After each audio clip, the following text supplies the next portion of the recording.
Well, hello and good morning. It is always so good to see you. And today I am excited. We are going to talk about the butterfly method. So many of you had such great comments about this.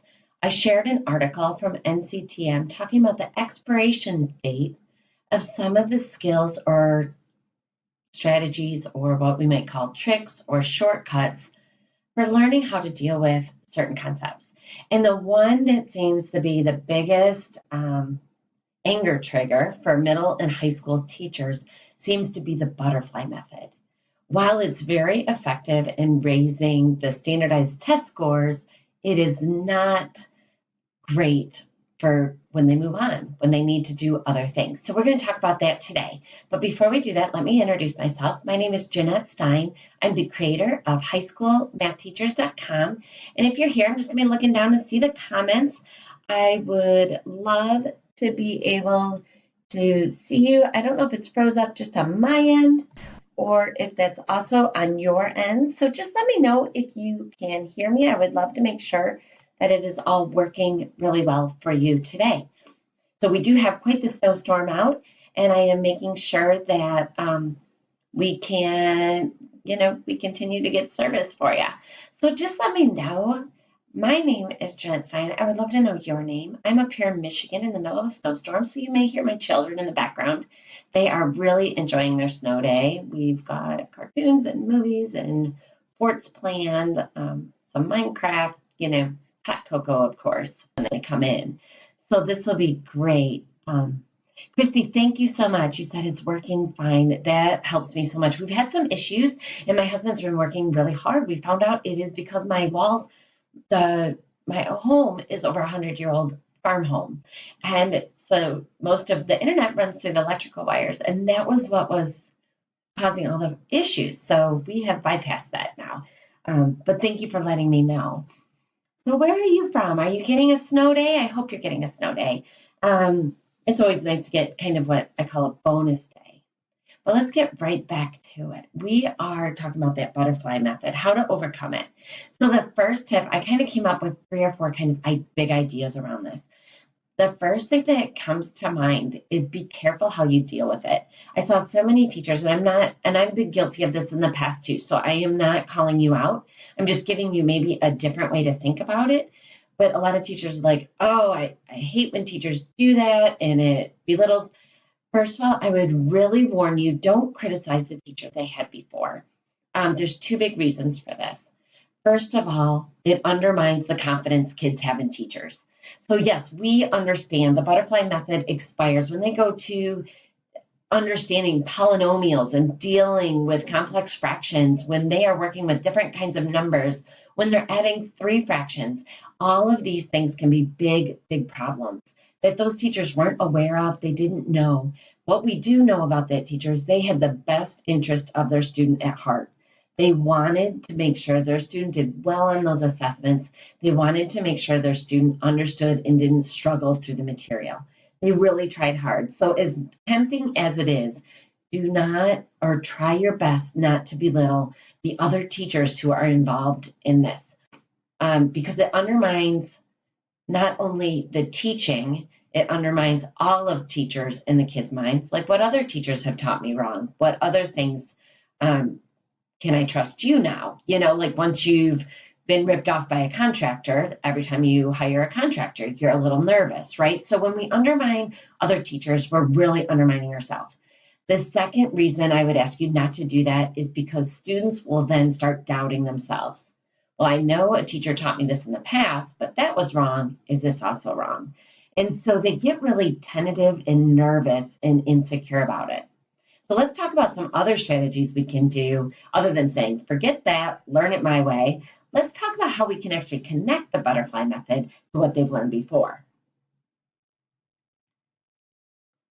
Okay, Christy, you're right here in Michigan, Rochester Hills. I grew up near Milford, so welcome. And we got somebody, there we go. So the first thing I would say is to play up their strengths. Wow, you remember that all the way from 5th grade? It must be really locked in your memory. That is fantastic. I am so glad you can remember all of these things. Now, as we move forward, let me show you how this is going to connect. What were you finding when you we used to call it cross multiplying. When you cross multiplied, what were you finding? When you did the butterfly method, what were you finding? Oh, you were finding the common denominator. Why is the common denominator important? We can talk about if we're comparing fractions, that equivalent, pieces. I like to bring in gum. It's a really silly thing, though, the sticks of gum. I take one of them and I take holes, and then I take some of them. Some of the students will get a half a stick of gum. Some of the sticks will get a third of stick of gum. I try to do force, but it doesn't work well that way. And I hand it out. And I say, well, in this whole classroom, how many sticks of gum do we have? Well, they can't just add up how many students there are, right? Because they all have a fraction. Some have wholes, but some have fractions. I said, so when we're adding all these fractions, we really need to get them all the same size. Then we can figure out how many we have, right? And so I have the kids group up and we get that common denominator. We get all those wholes. We're able to see the importance. Then I take it back to that butterfly method and say, okay, now, how is this the same? Because you did a great job of remembering this. Let's make sure it's the same so you really get a good understanding of it. So not asking them to forget it, but building on their understanding will really build up your students, not creating something new to learn, but building on something they already feel successful on. And that is going to be so very important. The third thing that I really want to make sure that we do when we're connecting it, so this builds on the last thing, we want to build on their success. We also want to drive that vocabulary. So whatever vocabulary that teacher used, I've seen with the butterfly method, all sorts, cross multiplying, butterfly method, whatever that vocabulary is, we're going to want to then relate what they have stored in their memory to the correct mathematical vocabulary. So, wow, you knew it like this. They probably said that because you were little. Now that you're bigger and you're high schooler, you're middle schooler, we really need to use the correct vocabulary for this. So we're going to start calling it the denominator. And I think they do a pretty good job with that with most, I was kind of doing some background checking, and you look at Teachers Pay Teachers and how many butterfly method worksheets there are. I didn't even get through 3 pages, and I could have still scrolled longer. When I type in butterfly method, what pops up in Google search was worksheets and how to and videos. It was amazing how much is out there for this. So for a lot of reasons, it's easier for students to understand this one concept. I would also bring up to them, the last thing I wrote down is that show them, when does it not work? Show them 3 fractions added up. Show them a negative. Now, where does that negative go on the fraction? And I would put it -2/3, or put the negative sign out front and say -2/3, or even 2/-3, and show them how the answers can come out a little bit wonky if they're not, for lack of a better word, wrong.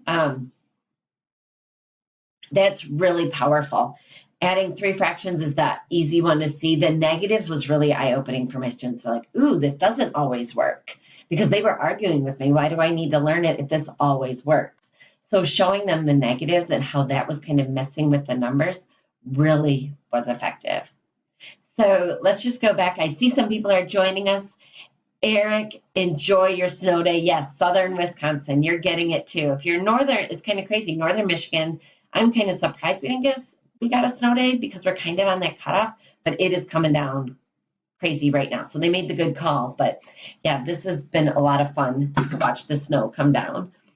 So let's just talk a little bit more, just go over what we're talking about here. So I know people have joined us in late. I've been able to see some of your comments come in. But remember, don't belittle the teacher before you. Kind of validate that they remember it. Validate and build them up on what they do remember, and then build on what they remember and connect it to the right vocabulary, the right understanding. So connecting something they already know is going to be easier by far. How many of us have been so frustrated saying, please don't use the butterfly method anymore? And what do they always go back to? What they remember. So it's going to be much more valuable to you to actually connect it to what you are doing. So I have, even with complex fractions, when we're dealing with polynomials and we need to solve those for X, or what I will say, does the butterfly method work for this? Why or why not? You guys always tell me you're good at the butterfly method. Does it work for these higher level things? Why? What are you finding here? And I pull out all that vocabulary because I know they're going to use the butterfly method. Let's connect it to what they're already good at, and you're going to feel a lot more success with that. So enjoy, have a great snow day, have a nice hot cup of coffee. I was sneaky this morning, was able to sneak into my kids' bedrooms and turn off all those alarms so that they slept into past 7 for my kids. That's exceptional. And I enjoyed my coffee and watching the day light up and seeing all the beautiful snow outside. So enjoy your snow day. Have a great day. And thanks so much for those of you leaving a comment on here. I hope you find this helpful